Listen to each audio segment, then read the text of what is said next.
নমস্কার। যাদের বৃশ্চিক রাশি অথবা বৃশ্চিক লগ্ন, তাদের বর্তমান সময় থেকে আগামী 2 বছরের জন্য রাশিফল প্রকাশ করতে চলেছি, যেখানে আলোচ্য বিষয়টাই হচ্ছে বন্দি মনের কারাগার।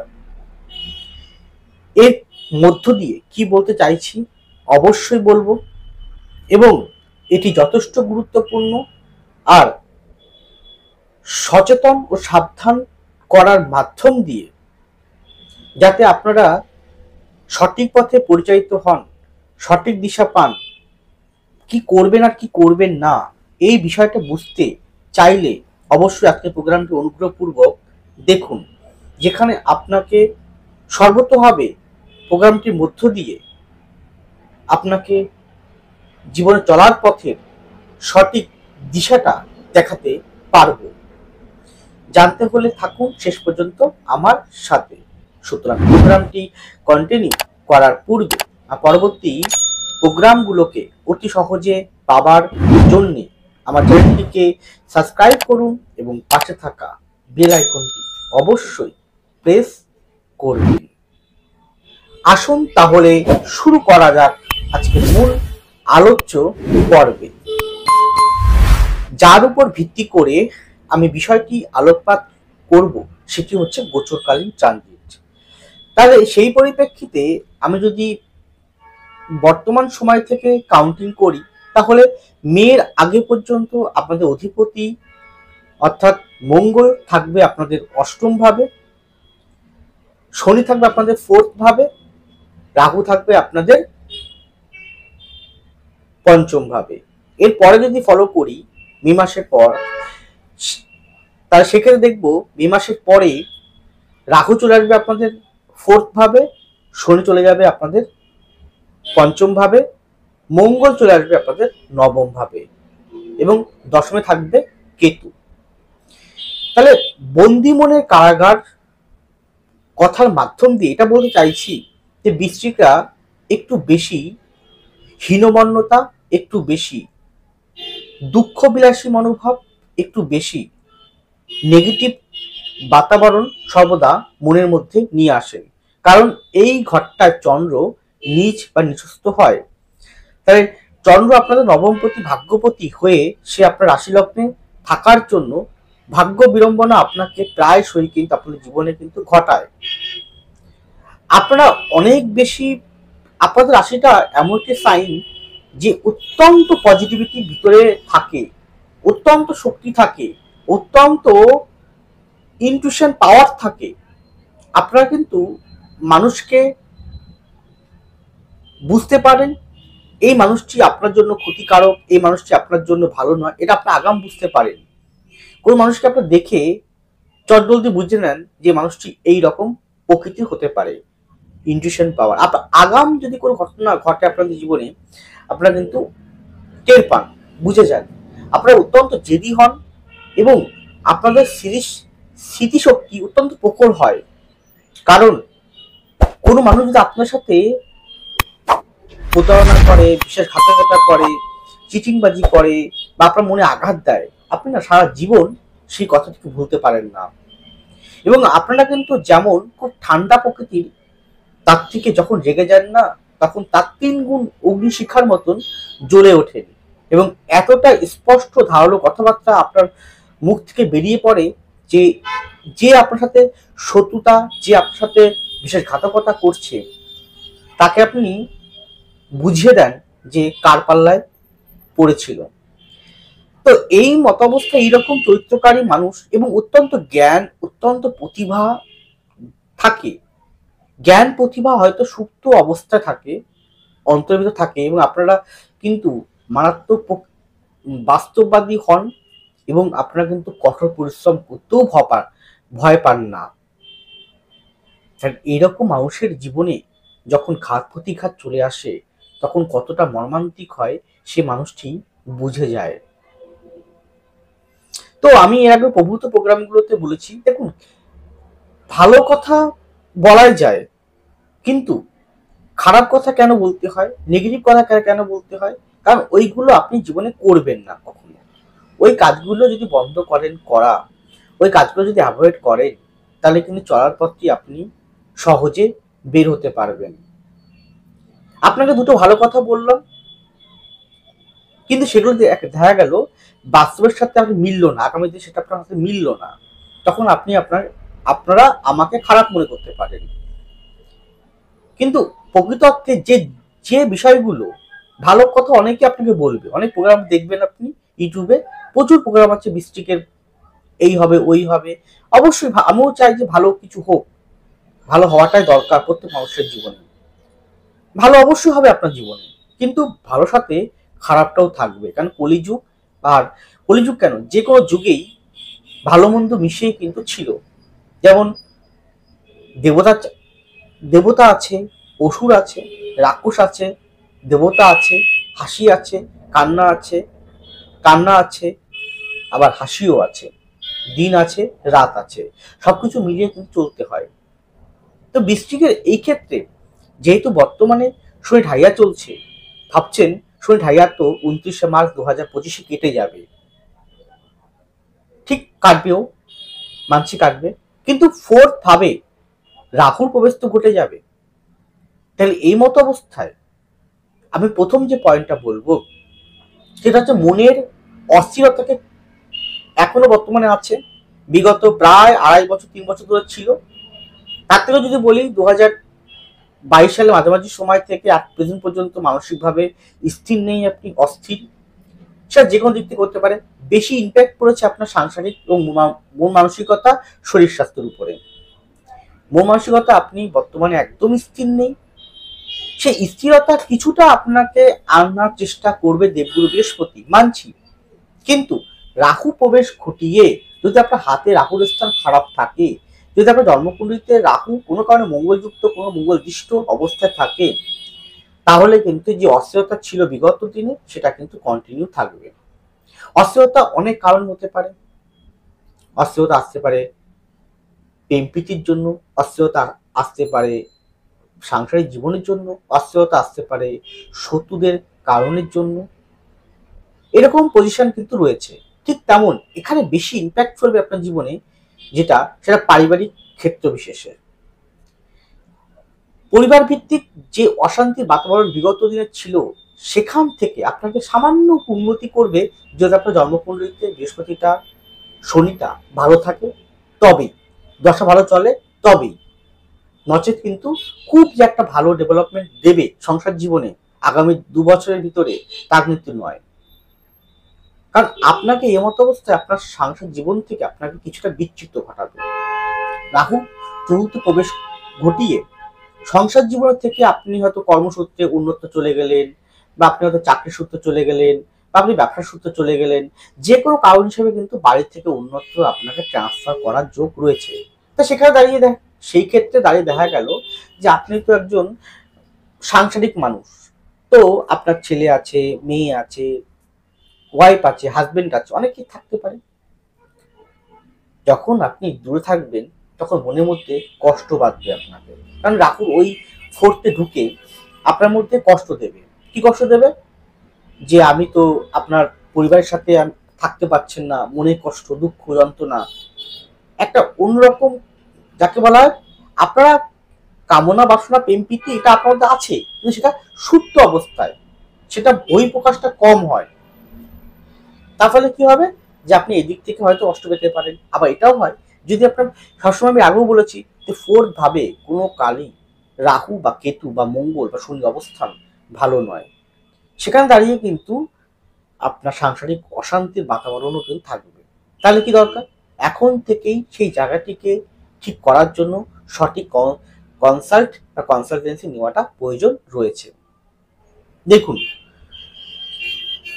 পঞ্চম ভাবে শনি প্রবেশ ঘটবে, পঞ্চম থেকে আমরা প্রেম প্রীতি ভালোবাসা, আমি যেহেতু এখন প্রেম প্রীতি জায়গাটা বলবো, আর প্রেম প্রীতি শুধুমাত্র যেটা ইয়ং জেনারেশনের মধ্যে হয় তা কিন্তু নয়, প্রেম প্রীতি ভালোবাসা সকলের মধ্যে থাকে।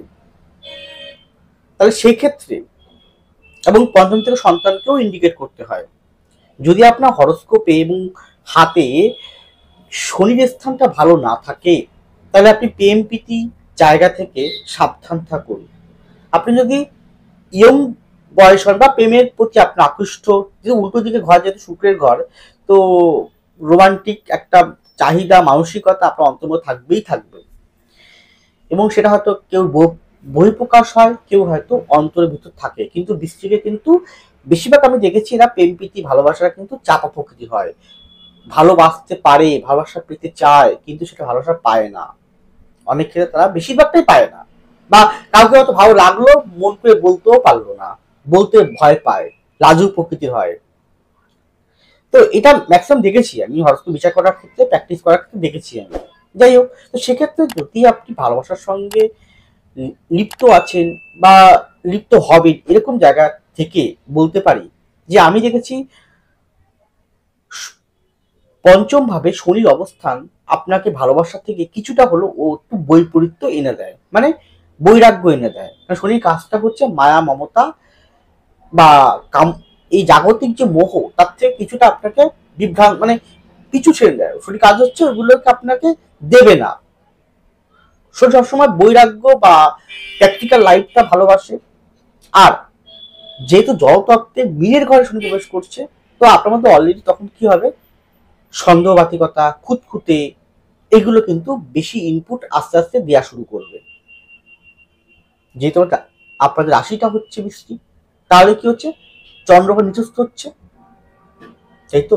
তাই সেক্ষেত্রে অনুযায়ী কিন্তু বলতে পারি যে আপনার সন্দেহবাতিকতা, আপনার খুঁতখুঁতে, আপনি সবসময় মনের মধ্যে একটা ইনসিকিউরিটি ফিল করবেন যে ও বুঝি আমার সত্যি ভালোবাসে, ও বুঝি অন্য কারোর সাথে সম্পর্ক নেই তো, এই বুঝি আমার সাথে প্রতারণা করবে, আমাকে ছেড়ে যাবেন না তো।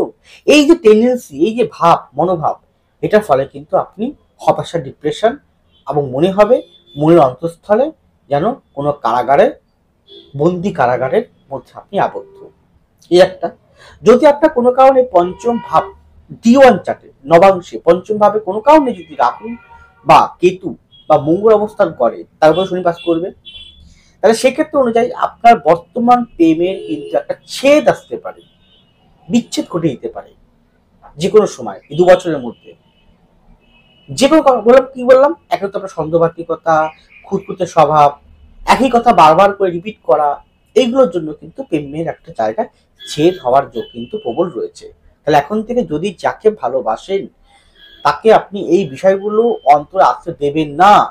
যদি এগুলো বেশি পরিমাণে নিয়ে আসেন, একটা মানুষ একবার, দুবার, তিনবার সহ্য করবে, চারবারের বেলা, 5বারের বেলায় কিন্তু সে সহ্য করবে না। সে কিন্তু একটা ভাববে যে আপনি হয়তো কোনো সাইকো পেশেন্ট, বা আপনি হয়তো কোনো প্রকার মেন্টাল ডিপ্রেশন আছেন, তার জন্য হয়তো, তাই সে অটোমেটিক আপনার কাছে আস্তে আস্তে সরে যাবে, ভালোবাসা কাঙাল হয়ে পড়বেন। এটা একটা দিক। আবার একটা দিক আছে, যেহেতু ফোর্থ স্থানে, ফোর্থ থেকে আমরা বন্ধু বান্ধব, পরিবেশগত, মনের স্থল দেখি, তাহলে অধিপতি মঙ্গল নবমের থেকে সে আপনার ফোর্থ ভাবটাকে অষ্টমপতির উপরে দৃষ্টি করবে, এই টেন্ট অনুযায়ী বলছে। তাহলে সেই অনুযায়ী নবম ভাবে মঙ্গলের অবস্থান, জলতত্ত্বের ঘরে, আরেকটা জলতত্ত্বের ঘরে শনির অবস্থান, এবং শনির ঘরে রাহুর অবস্থান।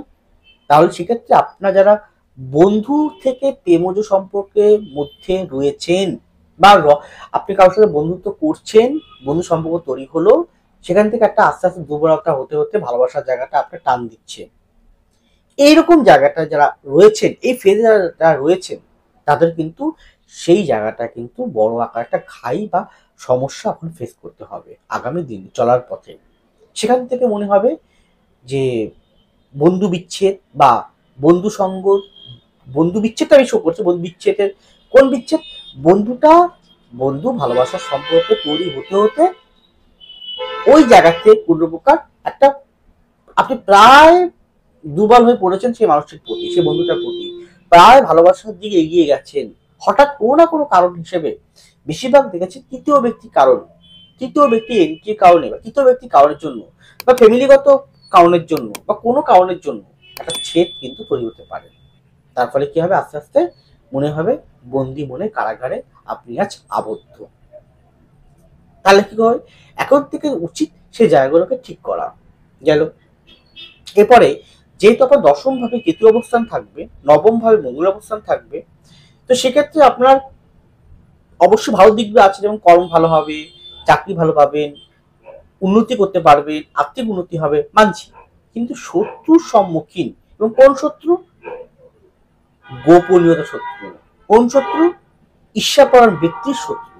আপনাকে বারবার করে কিন্তু কর্মস্থলটায়, কর্মসংস্থান হিসেবে চাকরি করুন, ব্যবসা করুন, যেটাই করুন না কেন, তাদের জন্য কিন্তু আপনার সমস্যা আপনি পড়বেন ভীষণ পরিমাণে। সে জায়গায় সাবধান থাকুন। কারণ আপনারা চেষ্টা করুন, আপনারা জানি আপনারা একটু চাপা স্বভাবের হন, কথা কম বলেন, তো আপনার ব্যক্তিগত যাদের হরোস্কোপে শুক্র বুধের কোনো কম্বিনেশন কোনো কারণে সপ্তম ভাবে রয়েছে, বা লগ্নে রয়েছে, বা ফোর্থে রয়েছে, বা দশমে রয়েছে, তার মিশুকে টাইপের হয়ে গিয়ে হয়তো সব কথা খুলে বলে দেন। আমি বলবো যে ব্যক্তিগত কোনো কথা, ব্যক্তিগত কোনো দুর্বলতা কর্মস্থলটায় কোনো, যাকে যেই হন না কেন, বলবেন না।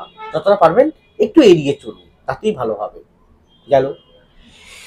এবার এটাও শো করছে এখানে কিন্তু যারা বিবাহ বন্ধনে আবদ্ধ আছেন, বা আবদ্ধ ছিলেন, ডিভোর্স মতো জায়গায় এসে গেছে, তাই ডিভোর্স মতো পর্যায়ে পৌঁছে গেছে, আইনি লড়াই চলছে, তাদের কিন্তু ডিভোর্স হওয়ার যোগ কিন্তু প্রবল ভাবে শো করছে। এক প্রকার বিচ্ছেদ দিয়ে দেবে। গেল। আবার এও শো করছে আপনার পিতা অথবা মাতা, যার বয়সটা উভয়ের যদি হয় 67 ওভারকাম হয়ে যায়, 70 ওভারকাম হয়ে যায়, যদি আপনার দশা চলে কোনো কারণে রাহু, শনি, বৃহস্পতি বা কেতু, তাহলে শরীর স্বাস্থ্যের প্রতি কিন্তু ভীষণভাবে সাবধান। হয়তো সেখান থেকে কোনো একটা আকস্মিক মনে আঘাত পেতে পারেন। গেল। আবার এটাও শো করছে আপনার ফোর্থ হাউসে না, ফোর্থ ভাবে রাহুর অবস্থান কদাপি শুভ নয়। তাহলে আপনার বুক সংক্রান্ত জায়গা, চেস্ট সংক্রান্ত জায়গা সমস্যা হবে। গেল। তাহলে এই কারণে যদি এই রোগগুলো আপনার হয়, ডক্টর দেখিয়ে নেবেন। গেল। আর এবার এর পরের পয়েন্টে আসছি, বন্দি মনের কারাগার। দেখুন, ভালোবাসা এমন একটি জিনিস, ভালোবাসা এমন একটি শব্দ, ভালোবাসা প্রত্যেকে চায়, আমি আপনি প্রত্যেকেই ভালোবাসা চাই, কিন্তু ফেকধারী মানুষের জন্য ভালোবাসায় আঘাত পাওয়ার ফলে মানসিকভাবে প্রচন্ডভাবে হতাশাগ্রস্ত করে তোলে। বয়স বাড়লেই যদি সে মানুষ হতো, সবাই তাহলে বয়স বাড়লেই মানুষ হয়ে যেত, কিন্তু না, বয়স বাড়লেই মানুষ হওয়া যায় না। মানুষ হতে হলে সে মানুষটিকে হতে হয় প্রকৃত অর্থে সৎ, প্রকৃত অর্থে প্রতারণাকারী নয় এমন ব্যক্তি। সৎ থাকাটা, ভালো থাকাটা, চিটিংবাজি না করা, এগুলো কিন্তু এক একটা নেগেটিভ এবং অতিরিক্ত নেগেটিভ পাপ কর্মযুক্ত। তাহলে সে অনুযায়ী কিন্তু আমি এটা কেন বলছি, কারণ রাহুর অবস্থান যেখানে থাকবে এই পরবর্তী সময়ে, সেখান থেকে ও দৃষ্টি করবে কোথায়? আপনার দ্বাদশে দৃষ্টি হবে কোথায়? আপনার অষ্টম ভাবে। কিছুটা প্রতারণার শিকার কিন্তু হতে পারেন, যে কোনো দিক থেকে হতে পারে, তাই তো? আর প্রেম প্রীতির ক্ষেত্রে আমি এটাই বলবো, যারা প্রেমজ বন্ধনে আবদ্ধ আছেন বা হবেন, তাদের বলবো আগামী দিনে প্রেমের সম্পর্কে বন্ধন হতে গেলে, আবদ্ধ হতে গেলে একবার যাচাই করে আবদ্ধ হন, না হলে কিন্তু বড় সমস্যায় পড়বেন আপনি চলার পথে আগামী 2 বছরে, যদি আপনার সাবজেক্ট দশা ভালো না চলে। দেখুন, আমি যা প্রোগ্রাম গুলো করছি বা করছি এখন বলছি, সব কিন্তু ইন জেনারেল, সকলের জন্য, ব্যক্তিগত কারোর জন্য নয়। তাই ব্যক্তিগত হরস্কোপে যদি আপনার এইরকম কম্বিনেশন থাকে, প্রতারণা হওয়ার কম্বিনেশন থাকে, প্রতারিত হওয়ার কম্বিনেশন থাকে, সেটা কিন্তু জোরালো আকারে ধরা দেবে এই 2 বছরের ভিতর। সাবধান থাকুন এই রিলেটেড। তাই ভালোবাসার ক্ষেত্রে যতটা পারবেন নিজেকে সচেতন রাখবেন। প্রেম প্রীতি মোহ ক্ষণিকের একটা দুর্বলতা, প্রেম প্রীতি মোহ কিন্তু ক্ষণিকের দুর্বলতা, যখন পাবেন, যখন পেয়ে দেখবেন সেটা পরবর্তী সময় মনে হবে জিনিসটা পুরো একদম পুরো মনের একটা আবেগ, আর কিছুই নয়। তাই প্রেম প্রীতি মোহ ভালোবাসা করার ক্ষেত্রে যাকে করছেন, যার সাথে সম্পর্ক স্থাপন করছেন, ব্যক্তিটিকে ভালো করে যাচাই করুন। এখানে একটা ছোট্ট কথা বলি, আমি কিন্তু প্রেমজ বিষয়ের জটক বিচার, যাকে বিবাহ করবেন সেই জটক বিচার আমি করে থাকি, এবং জটক বিচার কিন্তু আরো নিখুঁত বিচার করতে হবে। আপনি 36-এর মধ্যে এত পয়েন্ট পেলেন, অষ্টগুণ বিচার, ওটা কিন্তু নয়। আপনি কেমন, আপনার যাকে ভালোবাসছেন সেই মানুষটি কেমন, যাকে বিবাহ করবেন সেই মানুষটি কেমন, ভালো করে কিন্তু অ্যানালাইজ করতে হয়। আপনার হরস্কোপ তার হরস্কোপ ভালো করে অ্যানালাইজ করতে হয়, তবেই কিন্তু যৌতুক বিষয়ে সার্থকতা আসে। আপনার রাশি এই, ওরও রাশি একই, আপনার বৃষ্টি তারও বৃষ্টি, আপনার গণ দেব তারও দেব, এইটা দিয়ে হয় না। 36-এ 33-34 পেয়ে গেলেন, ভালো না। আমি এমনও দেখেছি 36-এ 33 বা 30 পেয়েও কিন্তু 3 মাস 4 মাস সংসার করতে পারেনি, বিচ্ছেদ হয়ে গেছে। তাই বিবাহ করুন বা প্রেম করুন, যেটা করুন না কেন, বুঝে শুনে দেখাশোনা করে ভালো করে খোঁজখবর নিয়ে তবেই করুন, নচেত কিন্তু সমস্যা হবে। আগামী 2 বছরটা বিশেষ করে বলবো মনের দিক থেকে, প্রেম প্রীতির দিক থেকে কিন্তু খুব একটা ডেভেলপমেন্ট পাচ্ছি না। হ্যাঁ, এটা ঠিক, কর্মের দিক থেকে, অর্থের দিক থেকে ডেভেলপমেন্ট আছে, নিঃসন্দেহে আছে। আর ফ্যামিলিগত দিক থেকেও কিন্তু খুব একটা ডেভেলপমেন্ট নেই, বাধা প্রতিকূলতা অশান্তি প্রায় কিন্তু থাকবে। যাই হোক, এটি গেল ইন্ডিয়ানের আলোকপাত। ব্যক্তিগত যে কোনো বিষয়ের জন্য যদি মনে করেন, যোগাযোগ করুন। আপনাকে অনলাইন বাই ফোন কনসালটেন্সির মাধ্যম দিয়ে এবং প্রতি শুক্রবার উত্তর কলকাতা শোভাবাজার চেম্বার, প্রতি রবিবার হাওড়ার বালি চেম্বারে আপনাকে অবশ্যই সঠিক কনসালটেন্সির মাধ্যম দিয়ে সঠিক পথ দেখাতে আমি পারব। ভালো থাকুন, সুস্থ থাকুন, এগিয়ে চলুন। নমস্কার, জয় মা তারা।